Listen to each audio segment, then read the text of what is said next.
Good day. I made these remarks on Parliament Hill yesterday, but watching where our nation is heading, I feel they're worth making again, more broadly.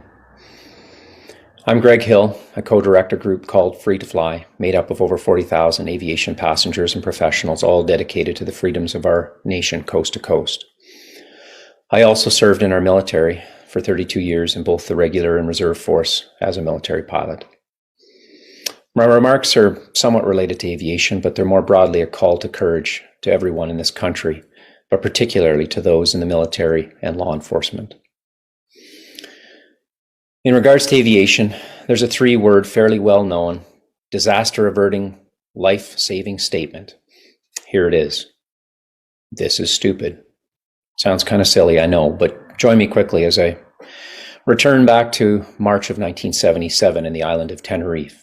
There were two 747s, the largest civilian airlines at the time, one KLM and one Pan Am, taxiing slowly in dense fog. The KLM flight was eager to take off, but unknown to them, the Pan Am flight was still crossing at the departure end of the runway. Now, both the first and second officer of that KLM aircraft quietly harbored growing concerns with whether or not the runway was actually clear, but they didn't speak up. It had been a long day. They diverted from their original destination, and 243 passengers were tired, frustrated, and needed to get to their destination. Timelines were short. There was all sorts of compelling reasons for them to go. So the captain took the runway because he thought it was clear, and off they went. That KLM flight ended up slicing through the Pan Am jet, killing 583 people, and it remains to this day the greatest, deadliest disaster in aviation history. And with the throttles jammed wide open on that takeoff roll on the KLM flight, with the speed increasing towards 100 knots, the first officer, who seemed to have been concerned for a while, timidly says, "Is he not clear?" Now, from where we sit many years later, it's easy to see this as tragic and unbelievable, but it happened through what could be seen as a fairly simple combination of complacency, deferring to authority, and not wanting to rock the boat by questioning. So as years passed afterwards, aviators have studied this and other tragedies, trying to find ways not to repeat them. And this is where a jarring statement like, "This is stupid," come in. When the person you're flying with doesn't respond to typical prompts or does something ill-advised and time is short, then "this is stupid" or "this is dangerous" jar them awake to imminent danger.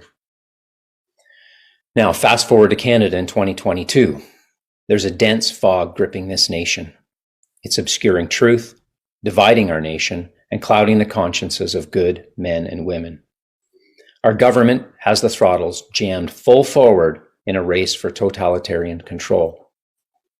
Many of you have the power of influence, whether that's media, policing, politics, the military, business leadership.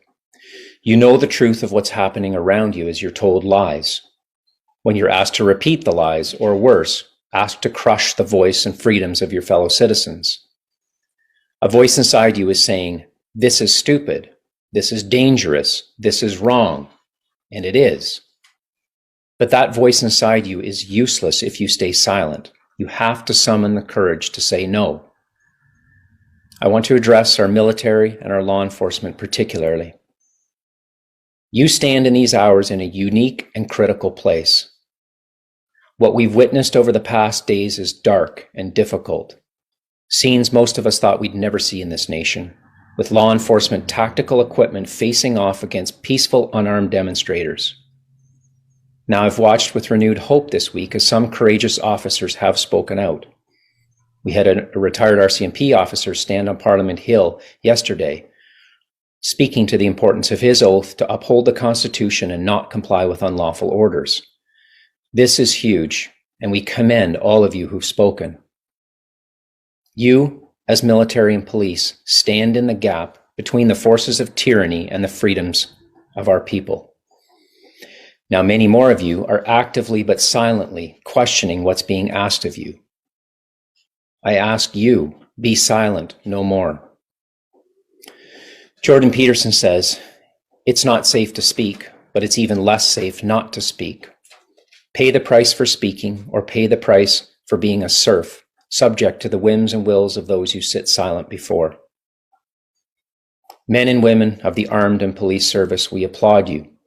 Your spouses, parents to children, you've been riding the ups and downs that we all have for these past few months, and you've served honorably, sacrificing and protecting us over the years at great costs. I ask you, don't dishonor this history. Don't dishonor your service. We will all pay a dear price for silence and blind obedience. If you act in ways that violate your conscience and oath, we are headed to dark places. Be men and women of courage. Now you may be saying, I'll wait until they ask me to go too far, but then it's not much different than that jet hurtling down the runway at 100 knots. It's too late then. This is your hour. Now is the time. Speak out, reinforcing your commitment to your oath. We need a wall of courage to stand in the gap for the citizens of this nation. In closing, all of us have a unique call in our lives in these hours. Speak the truth at all costs. You may be telling yourself, it will cost too much. You've got a family, a future. But exactly, your family and their future, our families and our futures are the reasons we must stand up and speak out. There is no future for our children if we enable the instruments of darkness with our silence. Make no mistake, we are in a battle for our future, and it will be a long battle. Mandates and injunctions, they're only the start. But know this, good will triumph over evil, but it will do so when honorable people in large numbers are willing to sacrifice. There's a direct relationship between our willingness to sacrifice and the power that these authoritarians hold over us. A people who count it a joy to suffer loss for a greater cause disarm them of their power.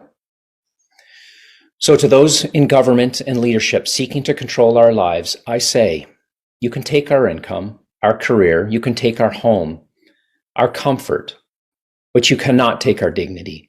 You cannot take our freedom to choose, and nor will you ever steal our resolve to fight for our freedom with all of our will.